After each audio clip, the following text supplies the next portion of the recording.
Assalamualaikum warahmatullahi wabarakatuh. Baik, pada video kali ini saya akan membahas tentang jawaban-jawaban dari soal UTS dari mata kuliah Strategi Pembelajaran Ekonomi. Sebelumnya perkenalkan dulu, nama saya Zulfa Fajriani, NIM 19053101 dari jurusan Pendidikan Ekonomi Konsentrasi Akuntansi. Baiklah, kita langsung saja masuk kepada pertanyaan yang pertama. Jelaskanlah konsep-konsep di bawah ini dan bagaimana pelaksanaannya dalam proses pembelajaran. Baiklah, yang pertama adalah konsep strategi maksudnya. Secara umum, pengertian singkat strategi adalah suatu proses dalam menentukan rencana atau cara untuk mencapai suatu goals atau tujuan. Strategi ini bisa di mana saja, baik itu dalam dunia bisnis, pendidikan, atau strategi untuk diri kita sendiri. Dengan strategi kita tahu apa langkah yang akan kita ambil selanjutnya untuk mencapai keinginan kita. Yang kedua ada strategi pembelajaran. Strategi pembelajaran ini adalah suatu rencana yang dibuat atau disusun yang berisi tentang rangkaian kegiatan dalam pembelajaran yang didesain untuk mencapai tujuan pendidikan. Jadi strategi pembelajaran ini langkah-langkah atau rencana-rencana agar tercapainya tujuan pendidikan yang telah ditetapkan. Oke, selanjutnya ada konsep pendekatan. Secara umum, pendekatan ini berarti cara memulai sesuatu. Pendekatan merupakan titik awal dalam memandang sesuatu. Pendekatan pembelajaran adalah pandangan kita terhadap proses pembelajaran yang merujuk pada pandangan tentang terjadinya suatu proses yang sifatnya masih sangat umum di dalamnya, mewadahi, menginspirasi, menguatkan, dan melatih metode pembelajaran dengan cakupan teoritis tertentu. Teori-teori tertentu. Selanjutnya ada metode pembelajaran. Metode pembelajaran ini adalah langkah dalam melaksanakan strategi yang kita susun di awal tadi. Jadi langkah dalam melaksanakan strategi pembelajaran yang dipilih dalam mencapai tujuan pembelajaran. Jadi suatu metode pembelajaran harus sesuai dengan strategi yang digunakan atau strategi yang telah kita tetapkan sebelumnya, harus saling berkesinambungan. Dalam pengertian pendidikan, metode pembelajaran adalah cara seorang guru atau pendidik dalam menyajikan atau menyampaikan materi pelajaran agar dapat dimengerti siswa dan mudah difahami. Lalu selanjutnya yang kelima ada teknik pembelajaran. Teknik pembelajaran ini dengan metode pembelajaran merupakan dua hal yang saling berkaitan dan tidak bisa dipisahkan. Jadi teknik pembelajaran ini adalah cara yang dilakukan seorang pendidik dalam mengimplementasikan atau melaksanakan metode secara spesifik. Misalnya dua orang guru ini menggunakan metode ceramah atau metode diskusi. Misalnya yang satu guru ini diskusi pada kelas yang aktif akan berbeda dengan metode guru lain yang diskusi pada kelas yang pasif.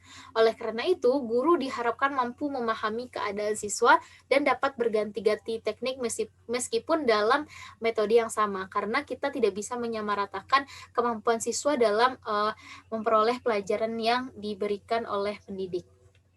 Lalu yang keenam ada taktik pembelajaran. Jadi taktik pembelajaran adalah suatu gaya dalam melaksanakan metode atau teknik pembelajaran yang sudah ditentukan dan bersifat individual. Jadi apa itu individual? Misalnya gini, ada dua orang guru yang sama-sama menggunakan metode ceramah. Nah, tetapi pada praktik masing-masingnya itu berbeda. Satu guru ini sangat senang dengan humor, dia sangat senang melucu. Maka akan membungkus metode ceramahnya ini selama di dalam kelas dengan ada bumbu-bumbu lucunya gitu. Lalu untuk guru yang kedua, guru ini sangat mahir dalam hal teknologi. Seperti guru ini senang membuat video pembelajaran agar mudah dimengerti siswa gitu. Jadi guru ini menyampaikan metode ceramahnya dengan dibantu oleh video yang ditampilkan dengan infokus. Jadi taktik dalam pembelajaran ini sesuai keunikan dan keahlian masing-masing pengajar, walaupun metode yang digunakan sama. Lalu setelah itu selesai kita menjawab pertanyaan nomor 1, lanjut saya akan menjawab pertanyaan nomor 2, yaitu jelaskan maksud dari pendekatan scientific learning dan pilihlah salah satu materi sesuai dengan keahlian saudara dan buatlah implementasi pembelajarannya. Jadi, model pembelajaran scientific learning ini merupakan model pembelajaran dengan mengutamakan proses pembelajaran berbasis penyelidikan atau penelitian. Penelitian bersifat ilmiah yang diwujudkan dalam suatu usaha sistematik untuk mendapatkan jawaban atas suatu permasalahan melalui kegiatan mengamati, menanya, mengasosiasi atau menalar, mencoba, mengomunikasikan. Contoh implementasi saya mengambil pada misalnya mata kuliah perpajakan gitu. Jadi pertama-tama murid akan melakukan pengamatan. Dalam tahap ini adalah dengan mendengarkan, menyimak, melihat atau membahas dengan aktif materi pembelajaran diterima. Jadi pengajar akan menyampaikan materi berkaitan dengan konsep-konsep dasar dan siswa atau murid mendengarkan. Yang kedua ada menanya. Jadi setelah pendidik ini menyampaikan materi yang mau disampaikan, maka diharapkan kepada siswa untuk bertanya terhadap materi-materi yang tidak mereka mengerti atau mungkin materi-materi yang mereka kurang paham. Lalu yang ketiga ada mengumpulkan informasi. Dalam langkah ini, peserta didik atau siswa akan diarahkan untuk lebih aktif dalam mengumpulkan data dari berbagai sumber.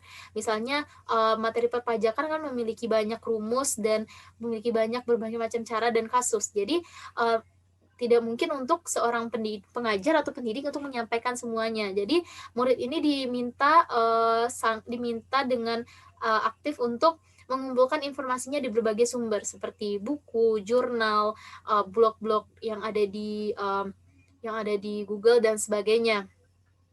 Jadi siswa atau murid ini akan lebih banyak membaca dan lebih banyak referensi yang mereka dapatkan. Lalu selanjutnya ada mengasosiasi atau menalar. Setelah itu para murid telah mendapatkan beberapa informasi nih, mulai dari guru dan tambahan materi dari sumber lain. Maka siswa akan menyimpulkan dari semua informasi yang diterima menjadi satu informasi yang mudah dimengerti dan mudah dipahami mereka sendiri. Lalu selanjutnya yang terakhir ada mengomunikasikan hasil. Jadi dalam langkah ini langkah terakhir dalam scientific learning, peserta didik akan diminta untuk menyajikan laporan yang telah disusun terkait materi perpajakan tadi, berbentuk laporan tertulis yang berisi proses, hasil, hingga kesimpulan yang kemudian dikomunikasikan secara lisan, seperti nanti akan dipresentasikan atau dibahas dalam kelompok. Oke, setelah itu kita masuk kepada pertanyaan yang ketiga. Seorang guru dalam pembelajaran harus menentukan pendekatan pembelajaran yang digunakan. Jelaskan pendekatan-pendekatan yang ada dalam pembelajaran dan berikan contoh implementasi pendekatan pembelajaran tersebut dalam pembelajaran ekonomi. Baik, jawaban saya. Yang pertama, pendekatan-pendekatan dalam pembelajaran itu ada pendekatan kontekstual. Jadi pendekatan kontekstual ini merupakan konsep belajar yang membantu guru menyambungkan antara materi yang diajarkan dengan keadaan yang di dunia nyata dan mendorong siswa membuat hubungan antara pengetahuan yang dimilikinya dengan menerapkan dalam kehidupan mereka sebagai anggota keluarga dan masyarakat. Jadi materi yang diberikan di sekolah atau oleh pendidik itu tidak sekedar materi yang hanya dicatat dan dibaca dalam buku, tapi juga diimplementasikan bagaimana keadaan nyatanya di dunia dan di lingkungan sekitar. Lalu yang kedua ada pendekatan konstruktivisme. Merupakan pendekatan dalam pembelajaran yang lebih menekankan pada tingkat kreativitas siswa dalam menyalurkan ide-ide baru yang dapat diperlukan bagi pengembangan diri siswa yang didasarkan pada pengetahuan. Dalam pendekatan ini, murid dituntut saling berdiskusi dan jadi pendekatan konstruktivisme ini, para murid-murid akan dibentuk mungkin dari beberapa kelompok dan akan menyampaikan argumen-argumen mereka tentang satu kasus atau satu materi yang disediakan oleh guru. Lalu yang ketiga ada pendekatan deduktif. Pendekatan deduktif ini merupakan proses penalaran dari keadaan umum ke keadaan khusus. Sebagai pendekatan pembelajaran yang bermula dengan menyajikan aturan, prinsip umum, dan diikuti dengan contoh-contoh khusus atau penerapan aturan, prinsip umum ke dalam keadaan khusus. Yang keempat ada pendekatan induktif. Nah, pendekatan induktif ini adalah pendekatan yang kebalikan dari pendekatan deduktif. Pendekatan induktif menekankan pada pengamatan dulu, lalu menarik kesimpulan berdasarkan pengamatan tersebut. Lalu yang kelima ada pendekatan konsep. Nah, pendekatan konsep ini mengarahkan peserta didik menguasai konsep secara benar dengan tujuan agar tidak terjadi kesalahan konsep. Jadi siswa hanya dituntut menguasai konsep tanpa harus mendiskusikan konsep tersebut. Jadi misalnya dalam pembelajaran konsentrasi saya akuntansi itu ada beberapa mata kuliah yang memiliki rumus-rumus tertentu. Nah, di pendekatan konsep ini kita harus duduk dulu dengan rumus ini, duduk dulu dengan konsep ini, harus benar-benar hafal gitu. Jadi tidak ada di sana mungkin tidak ada di sana berdiskusi bagaimana ini seperti ini, bagaimana itu seperti itu, tapi kita dituntut untuk memahami konsep ini dengan benar gitu dan tepat. Lalu yang keenam ada pendekatan proses. Nah, pendekatan proses ini adalah pendekatan yang berorientasi pada proses bukan hasil. Jadi pendekatan ini peserta didik diharapkan benar-benar menguasai proses. Jadi pendekatan proses ini peserta didik itu tidak terlalu diharapkan untuk mendapatkan hasil, tetapi bagaimana peserta didik melalui cara-cara agar hasil itu didapatkan. Lalu yang ketujuh dan yang terakhir ada pendekatan sains, teknologi, dan masyarakat. Jadi sains, teknologi, masyarakat ini merupakan pendekatan terpadu antara sains, teknologi, dan isu-isu yang berkembang di masyarakat. Adapun tujuan dari pendekatan sains, teknologi, masyarakat ini menghasilkan peserta didik yang cukup memiliki bekal pengetahuan sehingga mampu mengambil keputusan penting tentang masalah-masalah dalam masyarakat, serta mengambil tindakan sehubung dengan keputusan yang telah diambil. Jadi siswa atau peserta didik diharapkan untuk lebih berpikir kritis dalam sehingga bisa memecahkan masalah yang terjadi di sekitar lingkungan keluarga atau masyarakat. Baik, selesai kita menjawab soal nomor 3, kita lanjut ke part nomor 4. Pada masa pandemi seperti ini, dengan pembelajaran daring, metode seperti apa yang menurut saudara bagus untuk digunakan dalam pembelajaran ini? Dan jelaskan. Baik. Seperti yang kita ketahui, saat ini adalah pembelajaran daring atau jarak jauh, jadi kita tidak bisa menggunakan metode pembelajaran seperti biasa, yaitu dengan tatap muka. Jadi ada beberapa metode yang bisa dipakai dalam pembelajaran daring ini. Yang pertama itu ada daring metode. Dengan metode ini, pembelajaran dilakukan dengan meminta siswa membuat konten di rumah masing-masing dengan fasilitas yang ada di rumah dan melakukan semua kegiatan dengan online seperti memaparkan materi atau menyampaikan hasil penelitian dengan video. Jadi dengan keadaan kita yang terbatas tidak bisa secara langsung bertatap muka, maka dengan daring method ini siswa bisa diarahkan untuk membuat video seperti misalnya video praktek atau video penelitian atau penyampaian materi. Dengan itu dikirim ke forum yang telah disediakan dan bisa ditonton bersama-sama untuk juga berdiskusi bersama-sama. Lalu yang kedua ada blended learning. Jadi metode ini menggunakan sistem daring sekaligus tatap muka melalui video conference. Jadi meskipun pelajar dan pengajar melakukan pembelajaran dari jarak jauh nih, keduanya masih bisa berinteraksi satu sama lain, seperti melakukan proses belajar mengajar yang sudah kita lakukan selama ini di kelas gitu. Jadi bedanya cuma platform atau medianya saja yang berbeda, seperti menggunakan Zoom, Google Meet, atau platform online lainnya. Dengan itu siswa dan guru akan tetap bisa berinteraksi walau jarak jauh. Ketiga ada e-learning. E-learning merupakan suatu jenis belajar mengajar yang memungkinkan tersampainya bahan ajar ke siswa dengan menggunakan media internet.